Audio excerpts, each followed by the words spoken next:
Para aquellos que no me conocen, me presento, soy Maximiliano, instructor de AGEACAC, de la Asociación Gnóstica de Estudios de Antropología y Ciencias de América Confederada en Argentina. Les doy la bienvenida y como siempre tratamos de tocar temas de la gnosis, del misticismo, y hoy vamos a hablar sobre el más allá, la muerte, un tema que socialmente está como muy negado.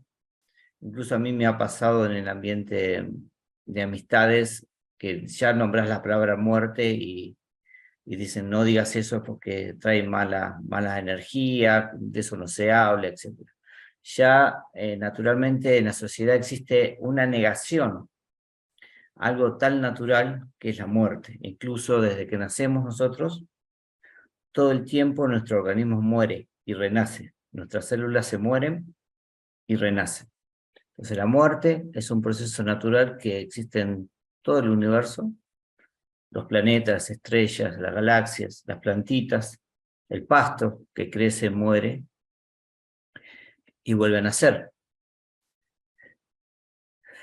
Bueno, entonces decíamos que la muerte básicamente es algo que negamos por costumbre, porque nos has enseñado que es algo negativo, malo, y de eso no se habla. Sin embargo, es algo natural y ocurre en todo el universo diariamente. Desde que nosotros nacemos, estamos muriendo. Y biológicamente, después de los 25 años, biológicamente, el cuerpo empieza a envejecer al 1% anual. Así que uno cuando llega a los 60 años, ya casi envejeció un 30%, por lo menos.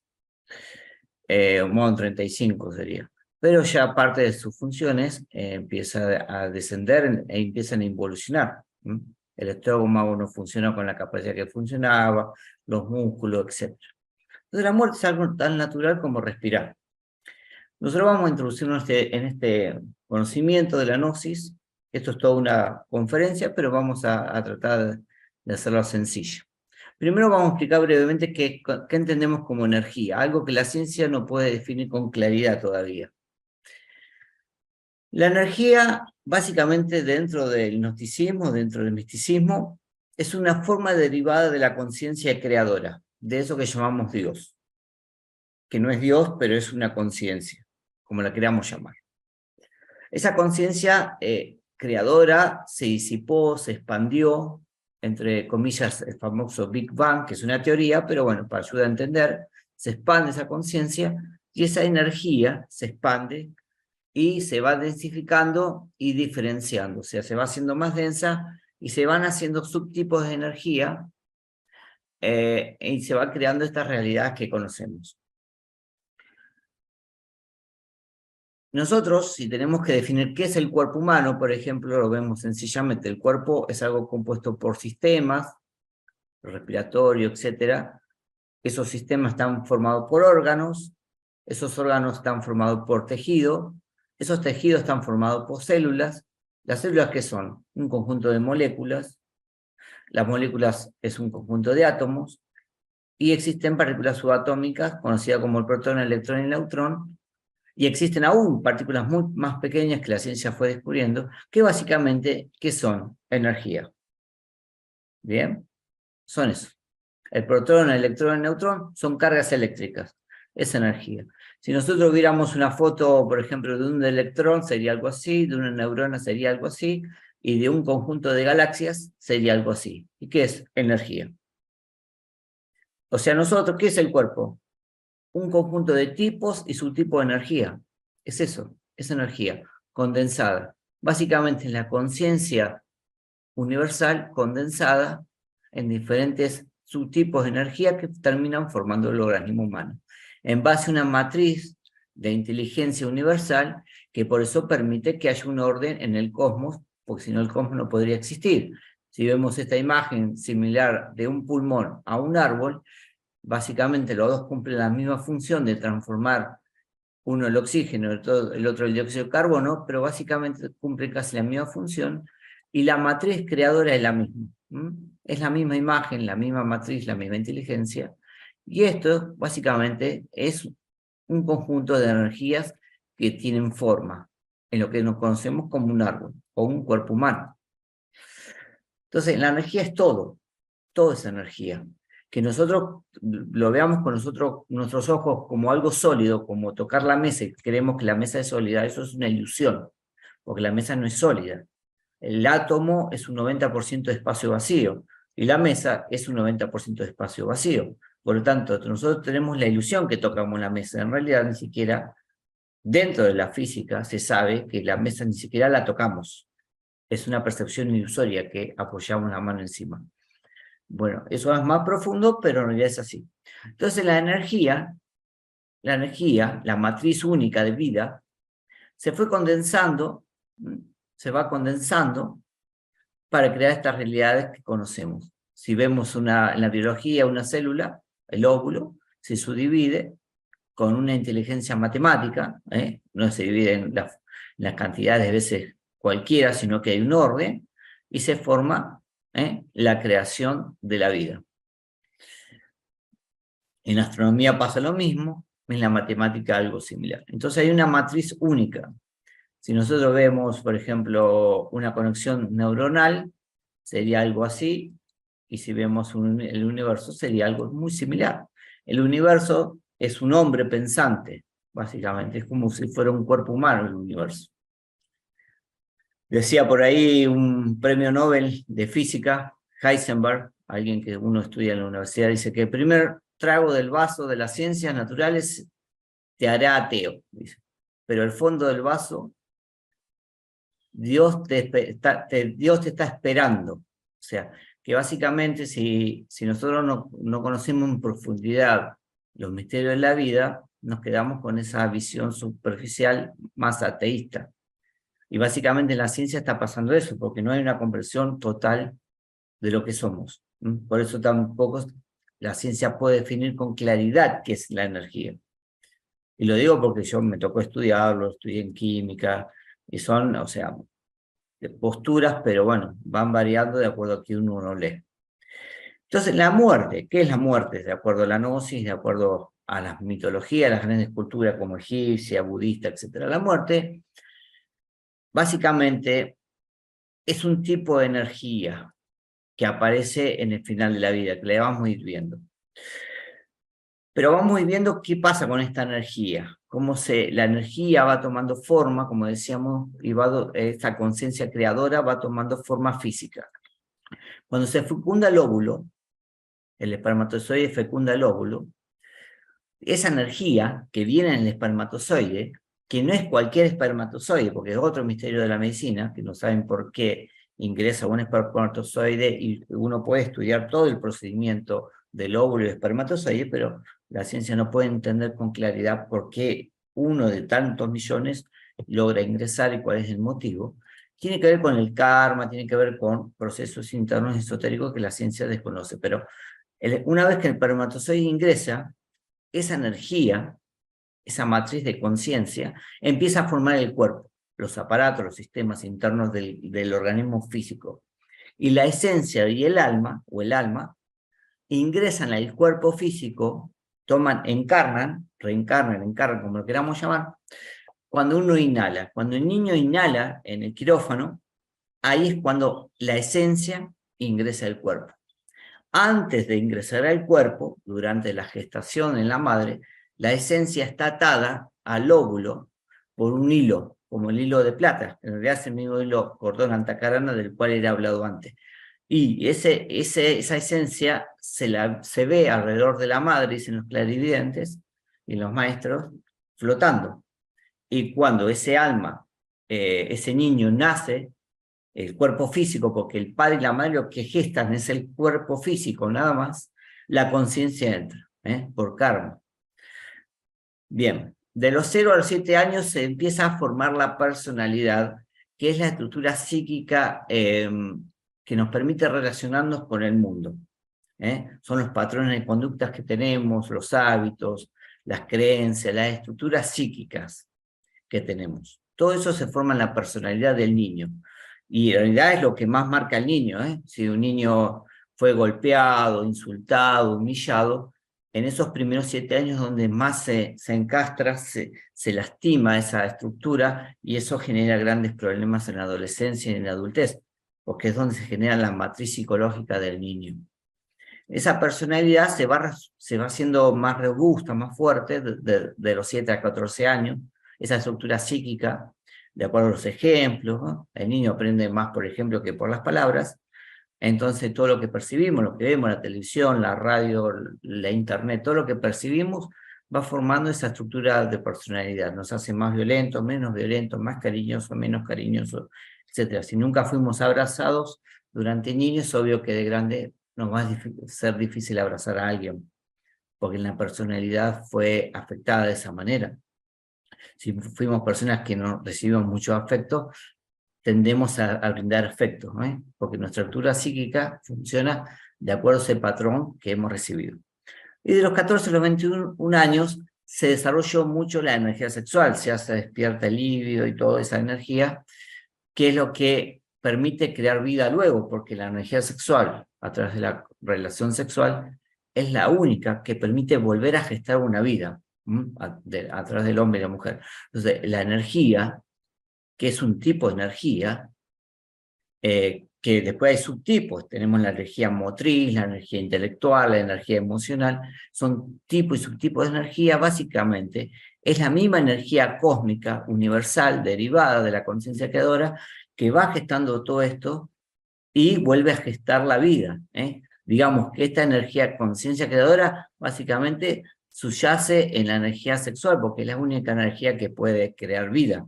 A través del pensamiento podemos crear vida. Lo hacemos solo a través de esta energía. Y la muerte es un tipo de energía, cuando se produce, cuando desencarnamos, que reduce el organismo a sus principios fundamentales. Eso es lo que se enseña en el misticismo. Así como sucede con la esencia de una flor. Cuando nosotros queremos hacer un perfume, ¿qué hacemos? Juntamos miles de flores y reducimos esas flores para sacar la esencia, lo más puro.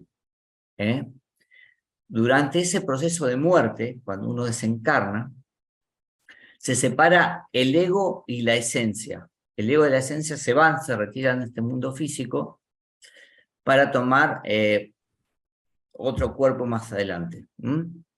Ahí es cuando se produce la muerte real, física. Sucede a veces que clínicamente la persona está muerta porque no tiene signos vitales, pero en realidad no está muerta.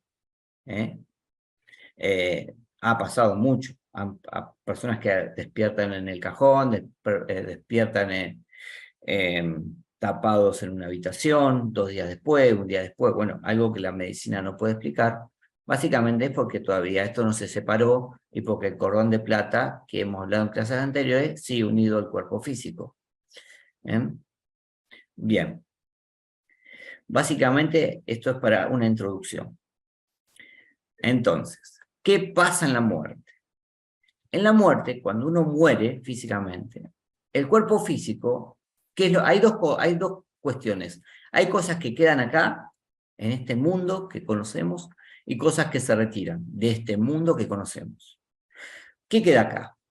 El cuerpo físico, el cuerpo de carne y hueso, que ¿dónde termina? En el cementerio, ¿verdad? Enterrado en un cajón de madera. El cuerpo etérico o el aura. El cuerpo etérico o aura es el cuerpo vital, es lo mismo, que le da vitalidad al cuerpo físico. Si el cuerpo vital no existiera, el cuerpo físico no podría vivir.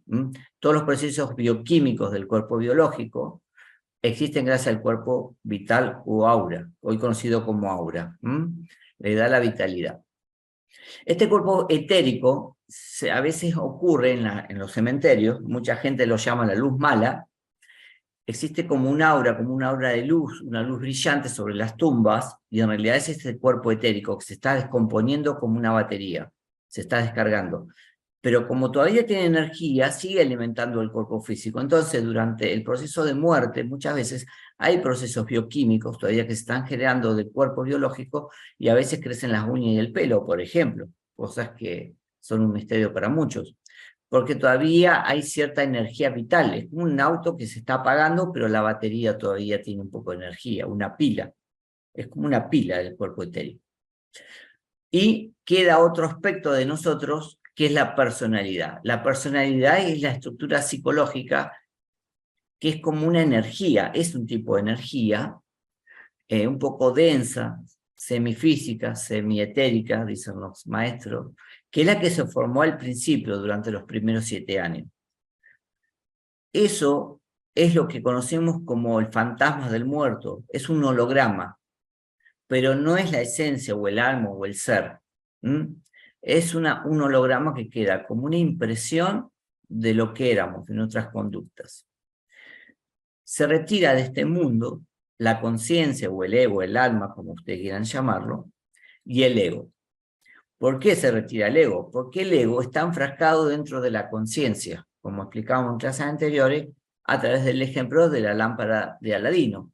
La lámpara de Aladino representa el ego, el frasco, y la esencia que era el genio que estaba dentro. Entonces, gran parte de lo que somos nosotros, más del 97% o menos, depende de cada uno, está esta estructura psíquica llamada ego, que genera y proyecta la ilusión de este mundo, es lo que los orientales llamaban la ilusión de Maya, proyectada por el ego. Si alguien vio la película Pequeño Buda que pasé, en esa película se ve todo este proceso del ego, como él va despertando y eliminando al ego, a Mara, dentro del budismo. Y la esencia, que es el alma, se retira de este plano físico.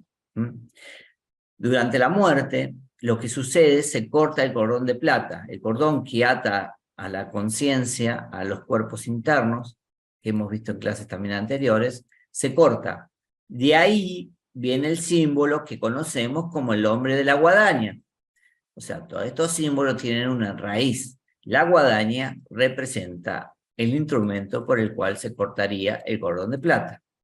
Si no, no tendría ningún sentido que un ángel de la muerte tuviera un arma así, o unas tijeras. Antiguamente, en la época de Grecia, también había 3 mujeres que tenían una tijera, que representaban el corte del cordón de plata, o antacarana.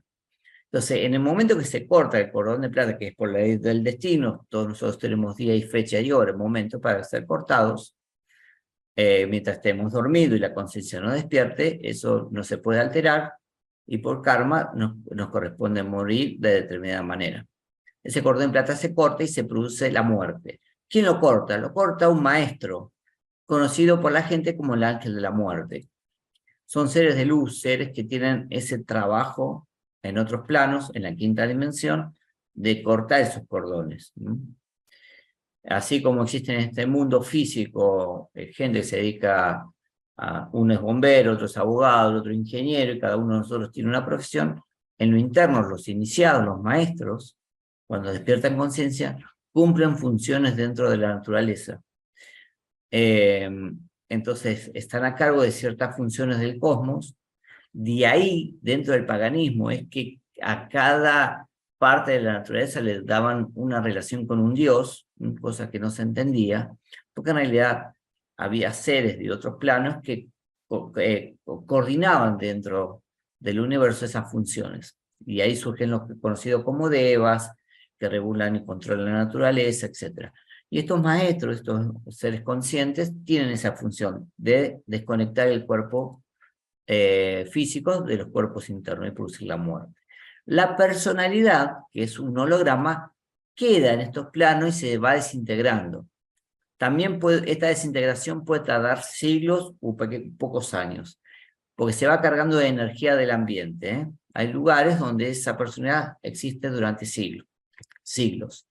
Y se puede manifestar en el plano físico. Esto es una foto real de una casa muy conocida, donde la personalidad se puede percibir que deambula en la casa. Y repite todo lo que hacía esa persona en la vida, porque es un patrón psicológico. Es como que recapitula todas esas conductas que tenía.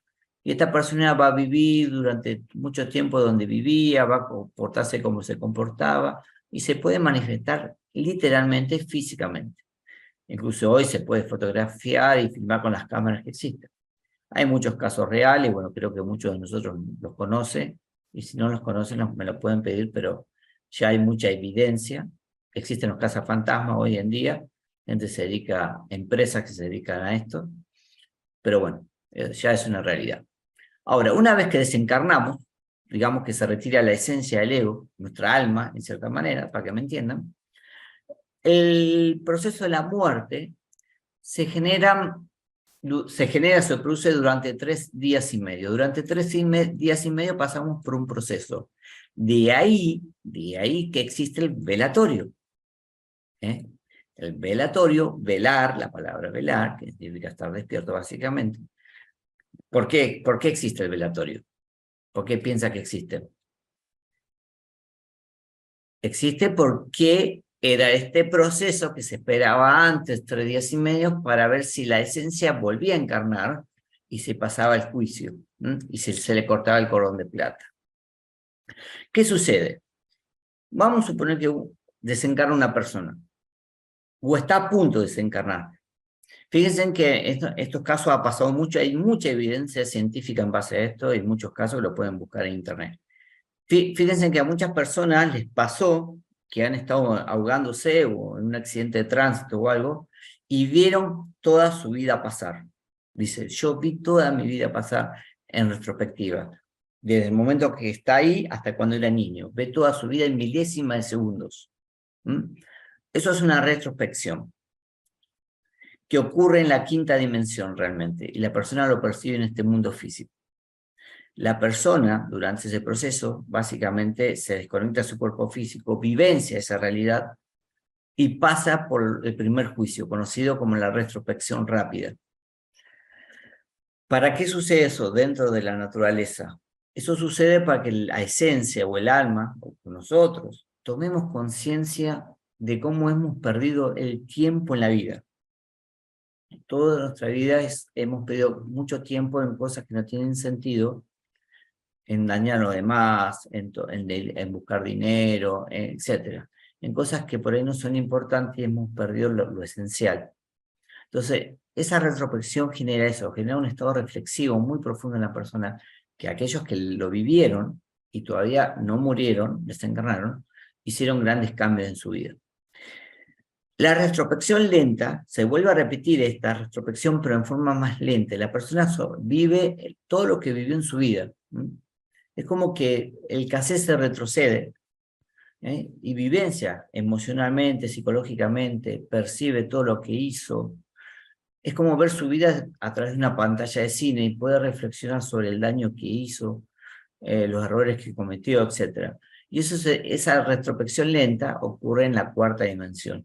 Esto que estoy diciendo ocurre en otra velocidad de tiempo, en otro espacio-tiempo, y acá pueden pasar microsegundos en el plano físico, pero acá pasa toda una vida. Esto ya le ha pasado a mucha gente y no ha llegado a desencarnar.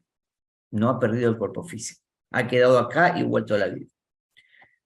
Pero existe, luego de este proceso, durante la muerte, lo que los egipcios conocían y enseñaban, que está en el libro de los muertos, de los egipcios, el juicio, el tribunal del karma, que está en la quinta dimensión.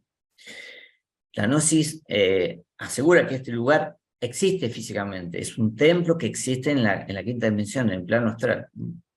Recordemos que Carl Jung, cuando tuvo sus experiencias astrales, a través del estudio de la gnosis, el gran psicólogo y psiquiatra conocido por el mundo, que ahora es muy popular por los Libro Rojo, que básicamente son experiencias que él vivió a través del conocimiento gnóstico, él contó que vio templos en el espacio, porque el ser astral logró salir del planeta y logró ver un montón de templos en el espacio, que estaba en otra dimensión.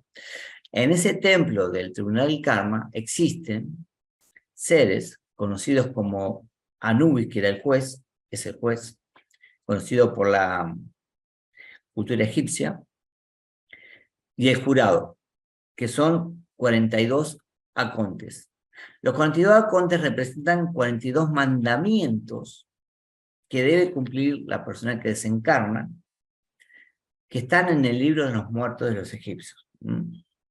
Según, acá les puse, según el libro de los muertos de los egipcios, el ser humano pasa ante el juicio de los dioses, tiene que examinarse, ser examinado por 42 mandamientos ante Osiris. en las salas de la verdad o la justicia, que se presentan ante él.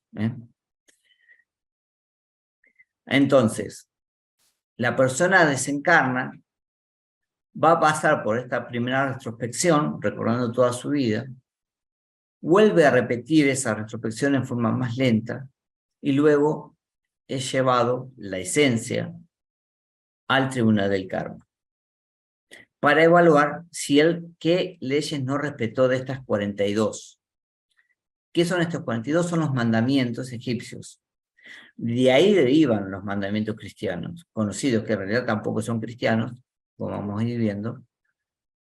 Y eso está en el papiro de Nu. Estas imágenes que conocemos muchos, es parte del papiro de Nu, donde está la balanza del karma, donde de un lado que se pesaba el corazón, del otro lado la pluma. Está el caón es aquel que registra todas las buenas y malas obras de la persona, el alma, que es juzgada, está Nubis, juzgando a este alma, y los arcontes que están arriba. Este papiro, Libro de los Muertos, tiene 48 metros, para que lo conozcan más o menos, y se colocaba a los faraones cuando morían sobre sus cuerpos momificados para que sean guiados los mundos internos en el más allá, este alma sea guiado y pueda atravesar las 42 pruebas o leyes para llegar a destino victorioso. Los 42 mandamientos están dentro de lo que se llama con la confesión negativa del papiro del Libro de los Muertos, son estas imágenes, es parte del papiro. Y esos 42 mandamientos derivaron los 10 mandamientos conocidos del cristianismo, que no son cristianos, porque en realidad Moisés era egipcio. Era judío, pero había sido criado en Egipto, era egipcio. Él transmitió estos 42 mandamientos, son exactamente igual a estos 10 mandamientos. De ahí derivaron los 10 mandamientos conocidos por el cristianismo. ¿Y por qué digo que no son cristianos? Porque en realidad Moisés no era cristiano, ¿bien? Era judío. El cristianismo nace con el nacimiento de Jesús. Por lo tanto, la Biblia no es cristiana, y el Antiguo Testamento no es cristiano, y los mandamientos no son cristianos. Jesús solo entregó 2 mandamientos. Entonces nosotros tenemos una mezcla de creencias dentro del cristianismo oficial que a veces desconocemos y no entendemos, porque dentro de la Biblia hay cosas egipcias, tenemos cosas que son cristianas, hay cosas que vienen de la Atlántida, etc. O sea, la Biblia es una recopilación de información que fue armada en el año 325 por el emperador Constantino para crear la iglesia conocida. Se va a cortar, quiero mostrarle... no, quedan unos minutos, todavía tengo tiempo. Bueno, espero que me hayan entendido hasta acá. Brevemente, la persona desencarnamos, pasamos por 3 juicios. El primer juicio es la retrospección rápida, el segundo es la lenta, y el tercer juicio es el tribunal del karma, donde vamos a ser juzgados. Tampoco recuerden que el tribunal del karma, que aparece en el cristianismo, como que Dios nos va a juzgar alguna vez de acuerdo a nuestros actos, no aparece en la Biblia cristiana, porque Jesús nunca habló de esto, básicamente. Pero el cristianismo lo tomó de acá, de los egipcios, esta tradición del juicio final. El papiro de Nu, vamos a mirar, el papiro, digo, de los egipcios, dice, por ejemplo, una de esas 42 normas o mandamientos, dice, no he causado sufrimiento a los hombres. Fíjense, si alguno de nosotros ha cumplido con esto. No he empleado la violencia con mis parientes. No he sustituido la injusticia a la justicia. No he frecuentado los malos. No he cometido crímenes. No he maltratado a mis servidores. No he privado al indigente de su subsistencia. No he matado ni ordenado matar. No he hecho sufrir a otro. Creo que acá caemos todos. O sea, básicamente muchos de nosotros, si nos ponemos a reflexionar, no sé si no hemos cumplido ni con uno o con dos de estos mandamientos. Esto es muy profundo. No he distorsionado el discurso. No he dicho mentiras. Entonces, la esencia o el alma tenía que pasar por estas leyes, no haber violado estas leyes para no ser castigado. Por eso cuando siempre les explico que el bien y el mal es un concepto que hemos creado, que el bien y el mal no corresponden a las leyes, que cuando uno conoce las leyes tiene que comprender qué es el bien y qué es el mal, y no es aquello que nosotros no entendemos. Porque cada uno entiende lo que quiere, que es dañar a los demás. No he empleado violencia ante mis parientes, y uno piensa que la violencia es pegarle a alguien, y infinidad de formas de violencia. Tenemos violencia psicológica, emocional, física, sexual, hay un montón de tipos de violencias. Entonces, cuando uno hila fino, cuando uno conoce la gnosis y hila fino en esto, que son conferencias, de cómo el ego es fino en muchas cuestiones de la vida, porque basta con una mirada, uno le puede arruinar la vida a alguien, con una palabra, le arruina la vida a alguien, o lo trauma para toda la vida, cuando maltrata a un niño o algo, es violencia. Entonces nosotros decimos, no, pues yo soy bueno, yo me voy al cielo. Resulta que todo el que muere va al cielo, es raro eso, siempre me lo he cuestionado. No he confundido, no he discutido sin razón, fíjense. Todos estos mandamientos son muy interesantes leerlos y uno se da cuenta que en realidad está muy lejos de ser un ser consciente. Por eso decimos que nosotros no somos personas totalmente dormidas. Ahora vamos a centrarnos en el tercer juicio. En ese juicio es donde el alma llega. Recuerden que durante este tiempo dura 3 días y medio todo este proceso del alma. Hay culturas, yo lo he visto en documentales, en Oriente, hay como tribus que todavía conservan esto de esperar 3 días al difunto para ver si vuelve. Se hace un velorio durante 3 días, se hace una fiesta. Bueno, que viene de acá, básicamente. Bueno, ¿qué se toma en cuenta? Vamos a analizar ahora durante el tercer juicio. ¿Qué se toma en cuenta para evaluar el destino de la persona? Y acá vamos a entrar en un tema interesante. Vamos a hablar del karma, de la ley de acción y consecuencia, del dharma, de la reencarnación. Todo ese proceso se define acá, ante el tribunal. El tribunal define qué pasa con nosotros. Pero antes de iniciar, se va a cortar, les voy a pasar el siguiente enlace, vamos a dar cierre acá, para darle a la parte final de la clase, porque es la parte más interesante de explicar todo este proceso, qué pasa con el alma durante el juicio. Bueno, del tercer juicio hablan muchas culturas. Es lindo que escuchen el libro de los muertos, ahora que hay audios libres en internet lo pueden escuchar. Dura 10 horas, pero bueno, de a poquito lo pueden escuchar. El libro tibetano de los muertos es de algo similar también, sería bueno que también lo escucharan algún día, porque hablan del mismo proceso. Básicamente, si estas culturas gigantes del conocimiento se dedicaban tiempo a esto, es por algo. No porque eran algunos delirantes, sino que conocían cosas que hoy nosotros no llegamos a comprender. ¿Qué pasaba entonces después de la muerte? Una vez que llegamos al tercer juicio, estamos acá en este salón, digamos, ante Anubis, se toman tres variables que vamos a ver para decidir el destino de esta persona. Una de esas variables se conoce dentro de la gnosis como el peso. El peso. Es el peso lo que se pone en la balanza, en esta famosa balanza. El león se representa la ley, el león. Si uno sueña con un león que lo ataca, ya le expliqué en algunas conferencias, significa que la ley está en contra de uno. Y si uno sueña que tiene un león manso en el sueño, que ve leones y está manso, que no lo ataca, representa que la ley está a favor de uno. Que si uno va a invertir, va a hacer un negocio, que lo haga.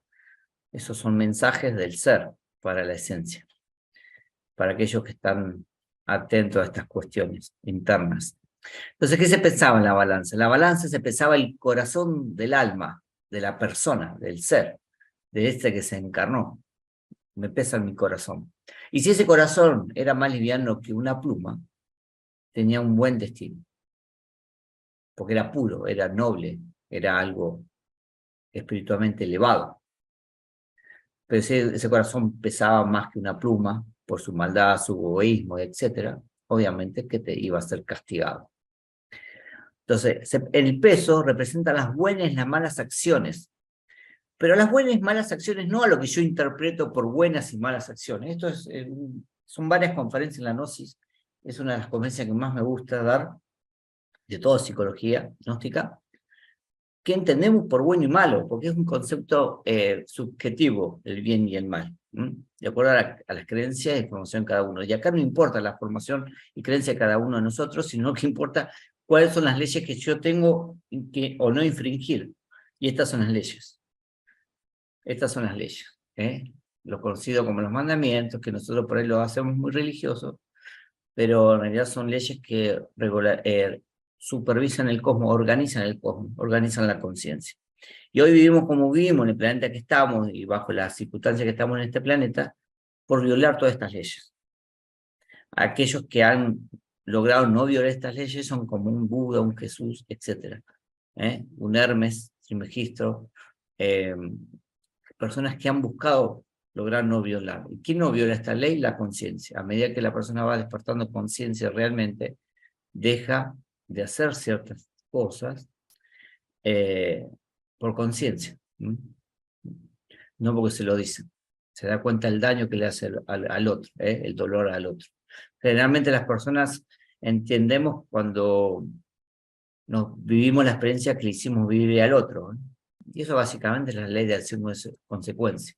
La ley de acción-consecuencia es nos hacen vivir la experiencia que hicimos vivir al otro. Entonces, si yo lo lastimé, lo hice sufrir, yo voy a vivir en mi vida una situación muy similar. Donde yo voy a sufrir de la misma manera, con la misma intensidad, para comprender el daño que hice. Y eso es lo que nos pasa habitualmente. Hay una máxima gnóstica que dice, haz lo que quieras, pero recuerda que cada hecho deberás rendir cuentas. Nosotros podemos hacer lo que quieras.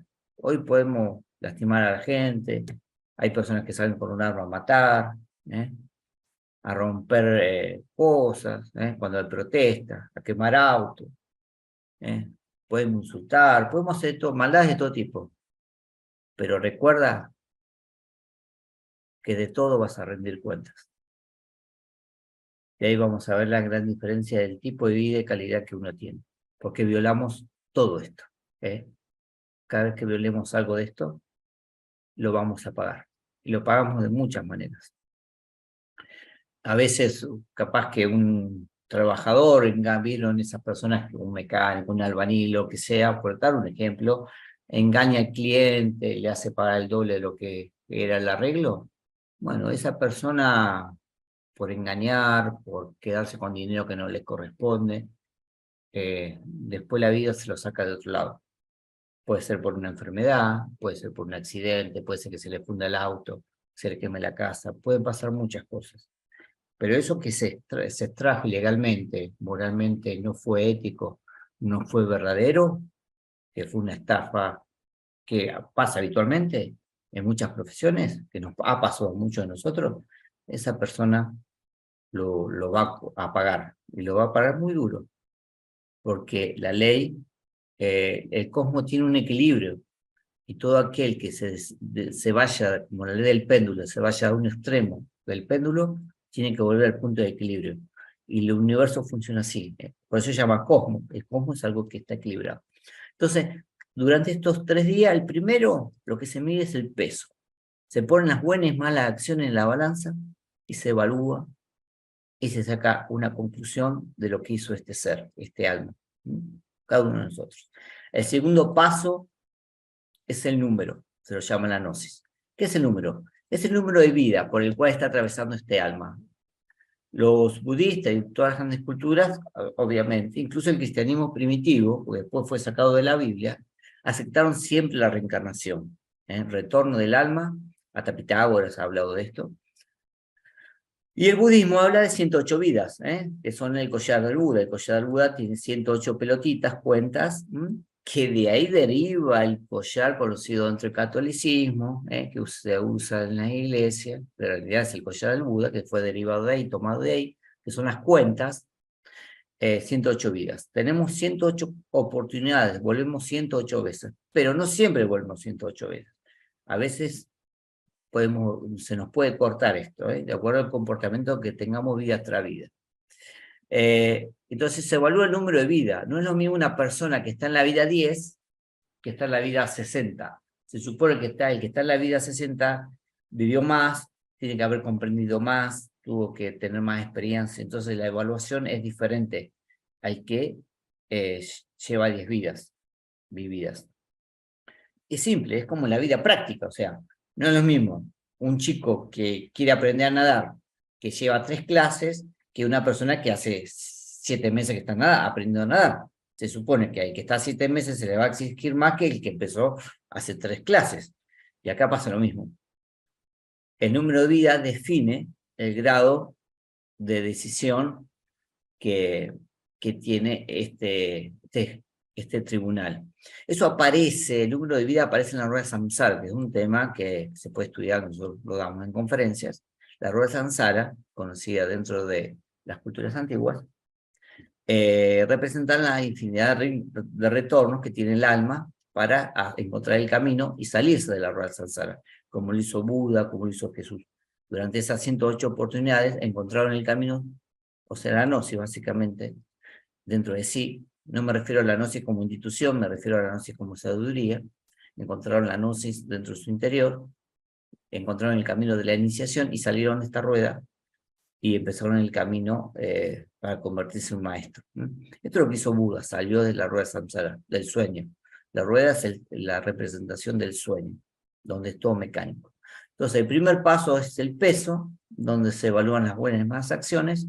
El segundo punto de evaluación va a ser el número de vidas que tenga esa esencia. Y el tercero es la medida, se le dice, la medida. La medida es la altura de Kundalini. Ahora, el Kundalini, que es un tema amplio para explicar, incluso nosotros lo explicamos después de casi 18 clases para que se entienda con claridad qué es el Kundalini. El Kundalini es una energía terrible, potencial, que existe dentro de nosotros, que tiene forma de un cascabel enrollado, por eso todas las representaciones de alquimia esotérica aparecen como una víbora dentro de un huevo, la víbora con huevos, el Kundalini, que está en la base de la columna vertebral, que debe ser despertado y va a ascender por la columna. Eso va a generar que la persona despierte, active todas sus facultades internas, y a través, por supuesto, de un proceso iniciático, de la eliminación del ego y cuestiones muy esotéricas que se transmitieron a través de las enseñanzas místicas. Esto se entregó siempre en forma muy hermética.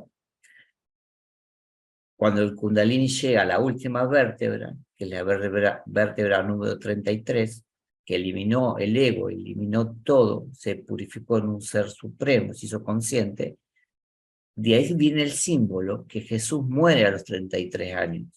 Porque en realidad el 33 es un grado iniciático.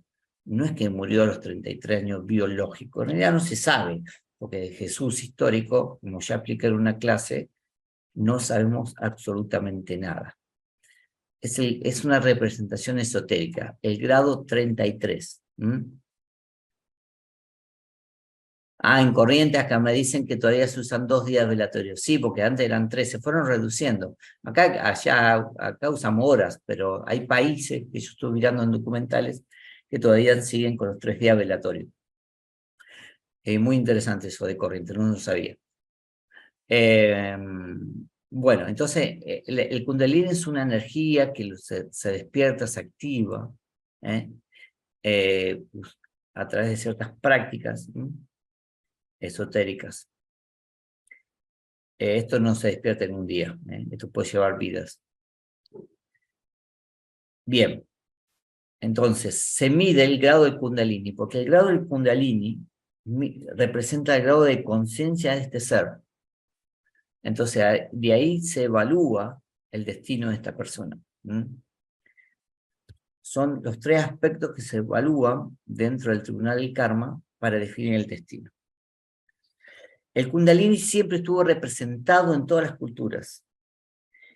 Es esta imagen que siempre les muestro yo del caduceo Mercurio. El Kundalini es el que va en el medio, la vara del medio, la vara. Las 2 víboras del costado son Ida y Pingala, son nadis de energía. Generalmente nosotros a través de estas prácticas de transmutación que se usan, o meditación, cuando uno medite, todo eso, la energía puede fluir por acá, si uno lo sabe hacer, por supuesto. No es algo mecánico, tiene que saber hacerlo. Pero el Kundalini es otra cosa, es otro tipo de energía que no se despierta meditando, ni haciendo prácticas. Se utiliza otro tipo de manera de activarlo. Ese Kundalini, o esa víbora, fueron los que aparecen en todas las imágenes de todas las culturas, las 7 víboras. Porque en realidad, ¿por qué son 7? Porque como tenemos 7 cuerpos, como yo le expliqué en clases anteriores, el cuerpo físico, el vital, el astral, el mental, etc., el causal, hay 7 víboras. Entonces, Buda, ¿qué hizo? Buda levantó las 7 víboras, despertó las 7 kundalinis. Son 7 en realidad, no es uno. Uno por cuerpo. Todos los maestros iniciados, Jesús, Buda, etc., han despertado el kundalini. Todos. Sin estos conocimientos no se puede realizar el grado de maestría. Los pétalos que aparecen son los chakras, es la apertura de los chakras. A medida que fue despertándose conciencia, el chakra se fue abriendo. La vara que aparece en una simbología, que aparece en todos los mesías, mensajeros, maestros, la vara es el kundalini levantado. Él tiene el kundalini levantado. Por eso es un maestro. Por eso Moisés, en la mitología, aparece con la vara frente a, creo que a Ramsés, el faraón, y lo convierte en víbora. Ataca 2 víboras de los magos del faraón.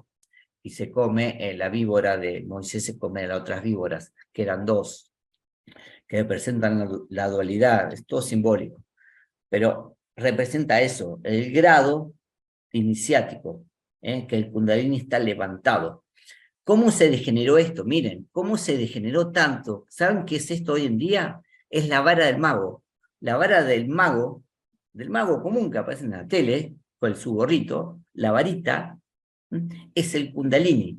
Pero el kundalini deformado, como esto quedó en tradiciones, y el kundalini es un poder de magia, es alguien que tiene ya suprapoderes, porque es un maestro, se degeneró tanto en la historia de la humanidad que terminó con la varita del mago.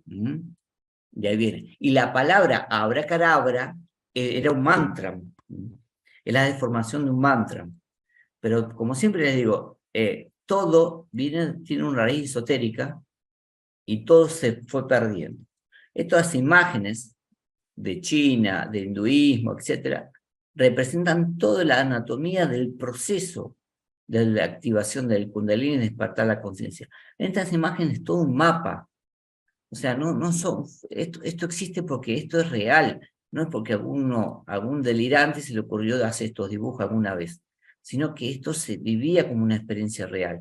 Esto es la anatomía, son libros del proceso de la conciencia, cosas que hoy la ciencia niega totalmente y no entiende. Cuando los mayas ponen una víbora en los escalones, que hay un par de víboras sosteniendo las escaleras, es esto, es el kundalini, la serpiente alada, es el kundalini, representado ahí. Esta serpiente aparece en todas las pirámides, en todas las culturas. En las imágenes, acá aparece la serpiente también, hindúes. ¿Qué relación tiene esto con el Buda, con todo? Es lo mismo, es el mismo conocimiento. Es el Kundalini levantado, la vara. Siempre va a aparecer el Kundalini, la vara, etc. Los faraones tenían su vara con forma de víbora, recuerden. Su forma de víbora representa eso, el Kundalini. Y de arriba a la cabeza que tenían una víbora, representaban que eran seres despiertos, que habían levantado su Kundalini. Todo es lo mismo, todo es el mismo conocimiento, pero este conocimiento siempre fue oculto. Tuvo que ser entregado de a poco y en parte, y cada maestro entrega una página del mismo libro, pero nadie entiende esto, porque nos dividimos y nosotros, en nuestra locura de humano, deformamos todo. Lamentablemente, se pierde la esencia. Entonces, después que se define el juicio, a través de esos 3 puntos que hemos nombrado, se define el destino. ¿Y qué hacemos con esta persona? Dice. Bueno, entonces dentro de la gnosis, el primer destino que se enseña, se conoce como las vacaciones en supradimensiones, cuando la esencia se retira por un tiempo antes de volver a la vida, a encarnar a un espacio supraconsciente, donde se nutre de fuerzas superiores, es lo que la gente llama el cielo. Son dimensiones superiores del universo. Se queda un tiempo ahí. El tiempo es indefinido porque no es algo físico. Acá pueden pasar meses, años, siglos, no sabemos. Pueden pasar días, horas, pero acá es otro tiempo. No se maneja el tiempo del reloj. Entonces la esencia viaja a esos estados. Esta esencia viene, cuando encarna bien con un estado diferente, viene recargada esa energía. Viene con más paz, con un estado de reflexión más profundo. Obviamente lo tienen que merecer para llegar a ese estado, a ese premio, digamos, de las vacaciones. Tienen que haber sido una persona muy honesta en su vida, ¿no? Que ha buscado integrarse con Dios, con sí mismo, etc.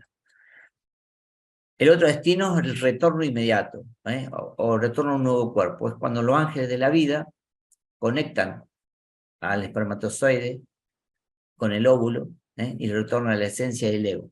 Malas consecuencias del karma, porque es como que yo dejé hoy de trabajar, duermo y mañana me tengo que levantar a resolver todos los problemas que tenía que resolver hoy. Entonces dejo cosas que pagar, cosas que solucionar y las tengo que volver a solucionar. No tengo un descanso. Continúo en otra vida en forma inmediata por mi comportamiento. Con las complicaciones, porque yo voy a pagar el karma de lo que hice en mi vida anterior.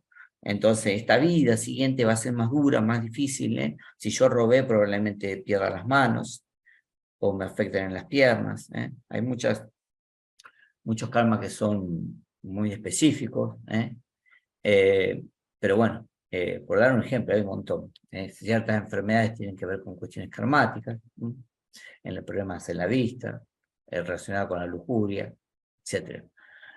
Entonces, cuando uno fue violando ciertas leyes, en consecuencia, se genera un karma. Por eso, algunos nacen en colchón de sedas y otros nacen estrellados, dicen. Y eso lo define el karma. En esta imagen por ahí se ve, uno desencarna y el ángel de la vida los vuelve a hacer nacer y a conectar a este mundo para que viva de nuevo la experiencia y continúe buscando el camino. Y el tercer destino es la involución, es lo que las religiones llaman el inframundo, el infierno. Ese lugar existe radicalmente existe, son estados inferiores del planeta, donde la esencia, esto es algo más profundo, se explica en clases específicas, bueno, donde, por ejemplo, la Divina Comedia, el Dante lo cuenta. El Dante fue un iniciado, un místico, un gnóstico de esa época. Y él se doblaba en astral conscientemente, él tenía facultades y entró en esas profundidades del inframundo. Que no hay cultura que no cuente esto, no hay cultura.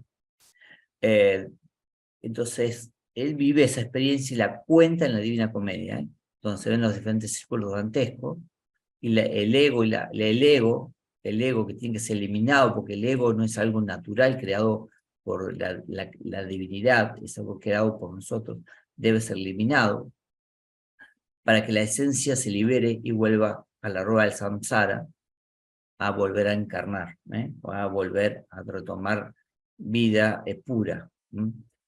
Esto sucede muchas veces porque ya la persona, la esencia, no encontró el camino. Bueno, generalmente el que no se ha buscado a sí mismo y ha despertado conciencia no está en el camino. Y entonces la naturaleza tiene que eliminar esas cuestiones. Porque, por ejemplo, si Hitler, puedo dar un ejemplo, hubiera nacido inmediatamente de nuevo, probablemente si esa esencia estuviera hoy en día, estaríamos en una tercera guerra mundial, o estaríamos con la posibilidad de un desastre galáctico, porque podría destruir el planeta, afectar a otros planetas con las armas que hoy en día. Entonces esas esencias, a veces el destino, el karma, el tribunal las frena, corta la reencarnación y las mandan a estos procesos evolutivos para que se purifiquen. Esto tiene que ver mucho con lo que es la muerte segunda de la cual hablaba Jesús, que es todo un misterio, pero bueno, es tema de otra clase. Entonces la esencia viaja por esos inframundos.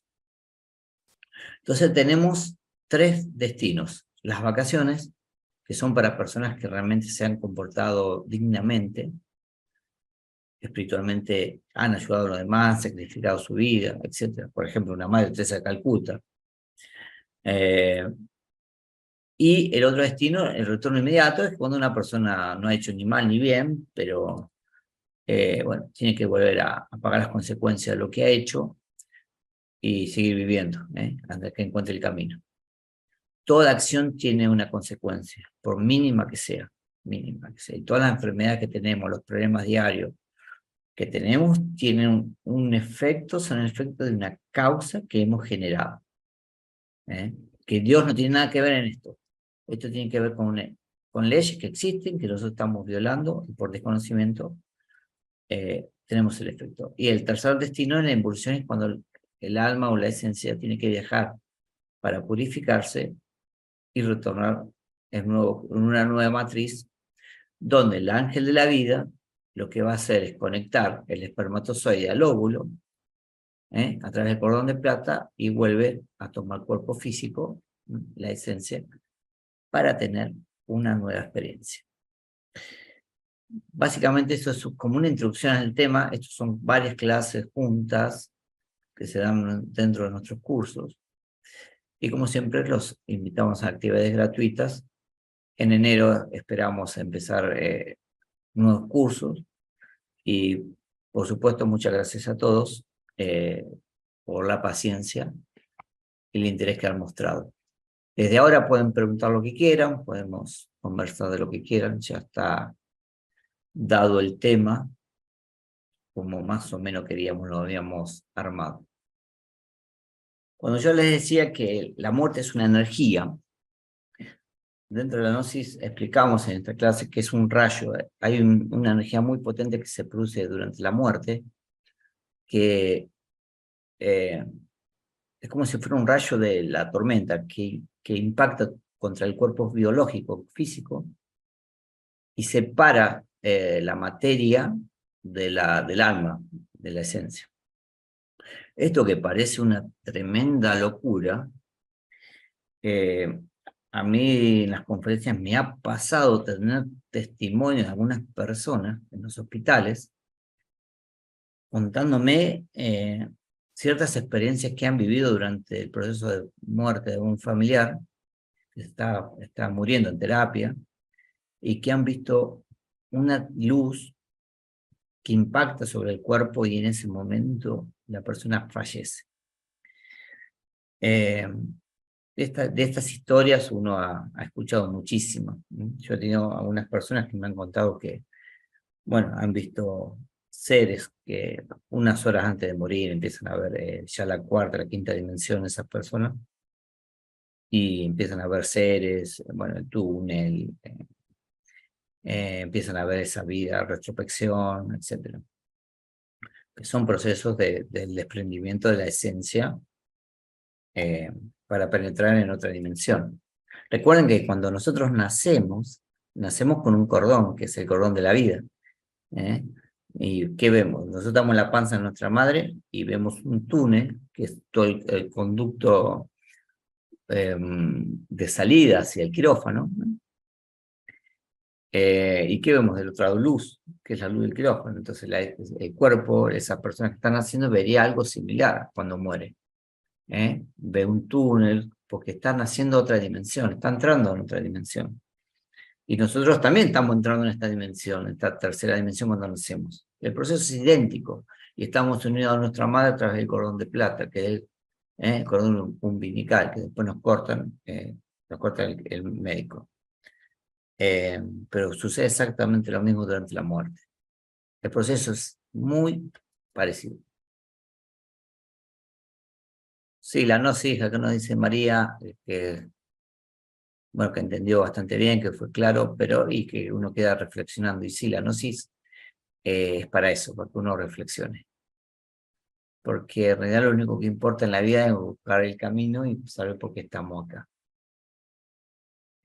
¿Para qué existimos?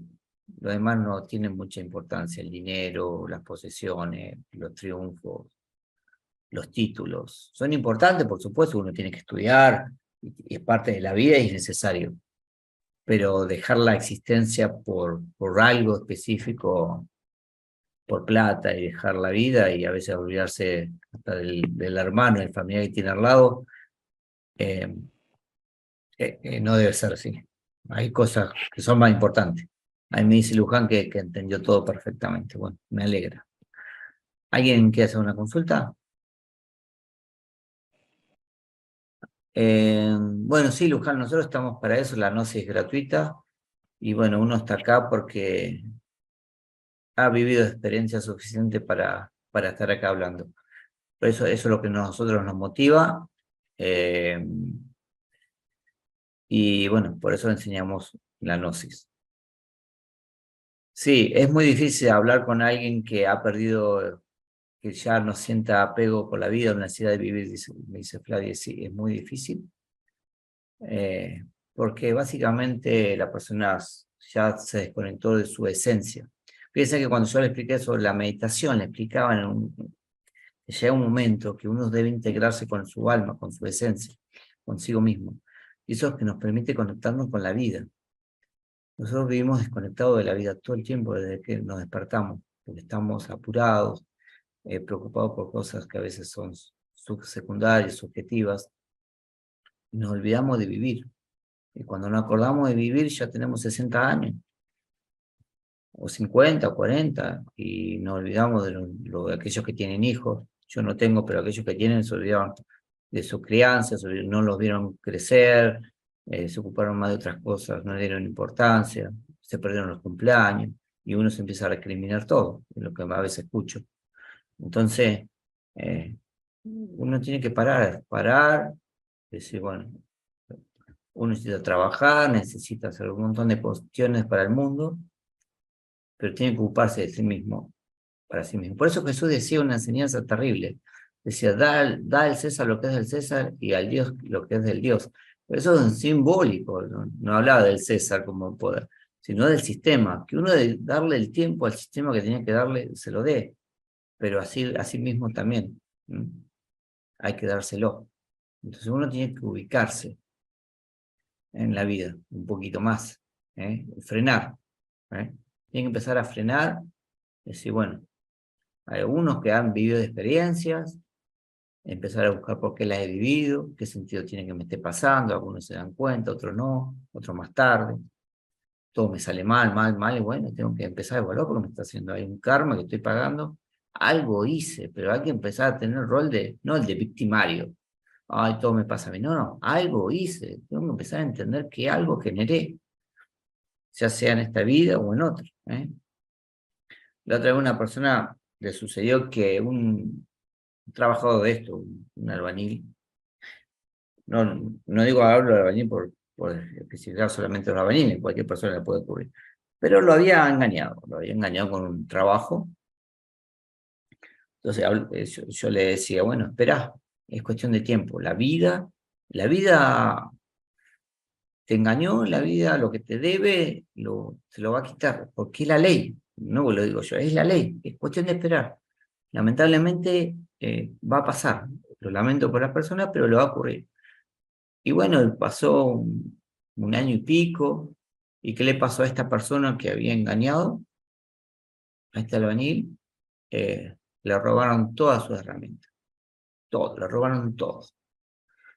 Y obviamente, eso que le robaron le costaba capaz que 4 veces más de lo que él tenía que devolver por no haber cumplido con un trabajo. Entonces, así es la vida. Obviamente que esa persona no va a reflexionar, no, yo estaba engañando y la vida me hizo pagar por este lado. No, ni lo ve, ni lo analiza, no hay reflexión.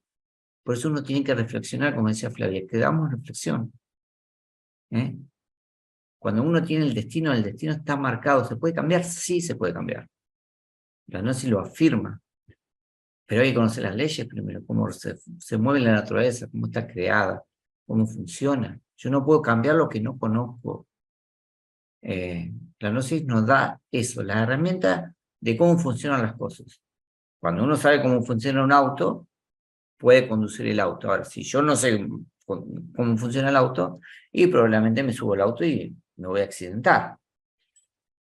Voy a poner en marcha, voy a apretar el embrague mal y voy a salir para adelante y me voy a traer a la pared. Y bueno, eso es lo que nos pasa diariamente. Entonces, el dolor y el sufrimiento es consecuencia, como decían el Buda, como decían todos los maestros, de la ignorancia. La guerra es el producto de la ignorancia. Y todo es producto de la ignorancia. A veces dedicamos tiempo a estudiar tantas cuestiones que no resuelven nada en la vida. Sería bueno dedicar un tiempo a estudiar cosas que por ahí nos pueden ayudar y nos pueden demostrar cuestiones básicas de la existencia humana. Porque, como decíamos, cuando uno se va a dormir, la tercera parte de la vida la pasa en la cama, durmiendo, y nunca se puso a estudiar qué es el sueño. Y el que duerme es uno. Y uno pierde el 30% de su vida durmiendo. Entonces sería bueno analizar por qué duerme, qué es el sueño. Y así. Y el que se va a morir es uno. Entonces, uno tiene que empezar a analizar esas cuestiones, y la gnosis para esa gente. La gnosis para gente que quiere dejar de creer y quiere saber. Por eso el gnóstico es el que sabe. Para los antiguos griegos, para los antiguos egipcios, para todo el mundo. El gnóstico era el sabio, el que sabía, el que tenía el conocimiento real de las cosas. No el creyente. El creyente no es el gnóstico, sino el que sabe por vivencia y daba el conocimiento. De ahí deriva esa palabra. Bueno, como veo que no hay consultas por el momento, dejamos por acá. Cualquier duda me puede hacer por privado. Espero que en enero verlos en las clases presenciales, al que esté interesado. Y veremos qué damos en la próxima clase. Cualquier cosa me preguntan, si les interesa algún tema específico, y lo podemos dictar sin ningún problema. Hasta luego, hasta la próxima clase y nos vemos. Chao, gracias a todos por participar.